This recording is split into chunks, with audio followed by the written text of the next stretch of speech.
오광수 민정수석이 받는 의혹이 저희 TV조선의 취재로 하나 더 확인이 됐습니다. 이번엔 차명 대출 의혹입니다. 보시죠.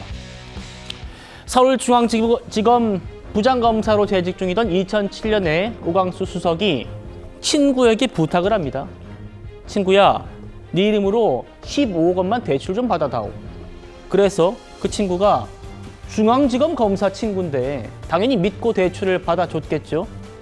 그래서 받습니다. 자기 부동산 담보로 10억을 받아줍니다. 그런데 이걸 오 수석이 갚지를 않았대요. 그러다 보니까 저축은행에서 이 친구의 부동산에 압류를 걸어버립니다.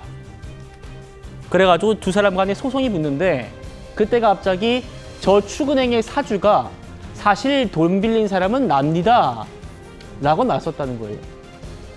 정혁진 변호사님, 차명 부동산에 이어서 이번에는 차명 대출 의혹입니다. 어떻게 보십니까? 이거는 조금 더 사실관계가 명확하게 밝혀져야 된다 이런 생각이 들고요.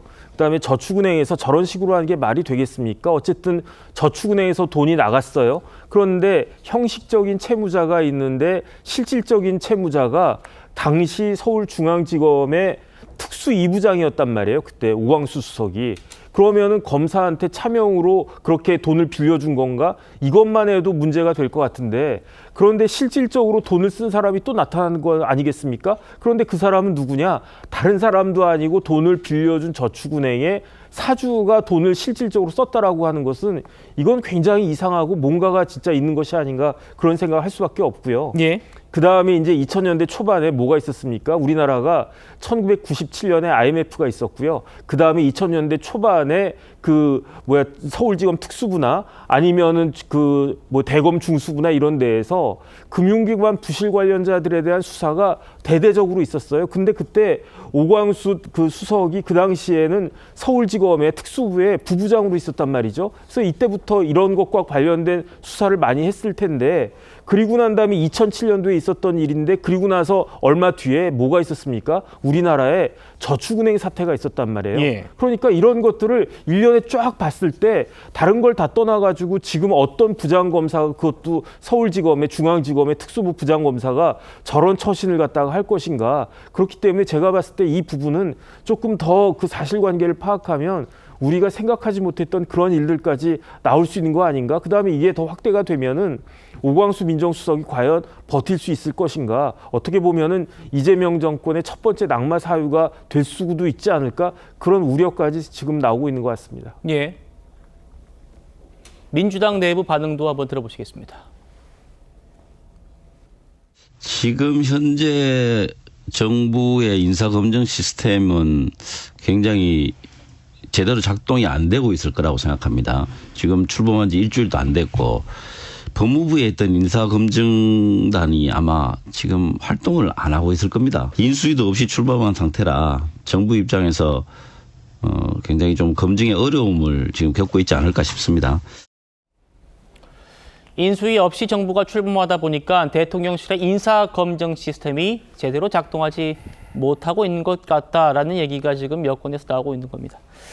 이런 일련의 오 수석의 논란에 대해서 오늘 대통령실 관계자 입장이 나왔는데요. 같이 보시죠. 일부 부적절한 처신이 있었다. 본인이 안타까움을 잘 표현하고 있다. 이런 얘기를 했습니다. 신 의원님. 네. 오늘 반응을 봐도 재차 임명 철회는 없다라는 뜻을 밝힌 걸로 보입니다.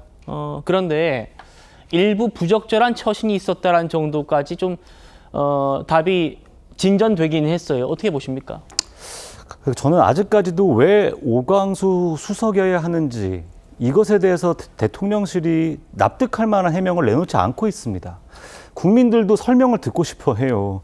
고위 공직자를 검증하고 공정과 상식에 기초해서 그 내용들을 두루두루 살펴야 되는 가장 중요한 자리이기도 합니다. 그런데 본인이 검사 시절에 토지와 주택 같은 것들을 차명으로 거기서 수익을 남기고 조금 전에 나왔던 본인의 친구를 통해서 또 그러한 납득할 수 없는 어떤 재산에 대한 부분들, 특히 국민들은 그런 부분들에 가장 민감하지 않습니까? 그러한 납득할 수 없는 일들이 계속해서 솟구쳐 나오고 있는 이 상황에서조차도 그렇다면은 철회하지 않는다고 했었을 때 왜 지금의 이재명 정권에서 오광수여야 하는가 설명을 해주셔야 되는 것 같아요. 지금 한간에 마치 어린아이들이 뭐 거리에서 이렇게 재미난 놀이하면서 노래를 부르듯이 이런 우스갯소리들이 자꾸 나오는 게 있어요. 뭐냐면 대통령께서 본인이 그토록 흠이 많은데 그 흠결이 많은 대통령이 계시니 그 밑에 참모야 그 정도쯤이야 뭐 그 대수라고 이러한 말들이 대통령 임기 초기에 돌고 있습니다. 이건 우습게 들을 이야기가 아니라고 생각해요. 외려 대통령 스스로가 그런 흠결이 있다라는 것을 안고 대통령이 되셨다고 한다면 이러한 국민들의 감수성, 상식, 원칙이 어긋나는 인사들은요 과감하게 쳐내야 된다라고 생각을 합니다. 저는 인사가 곧 대통령의 메시지라고 생각하기 때문에 그래요. 예.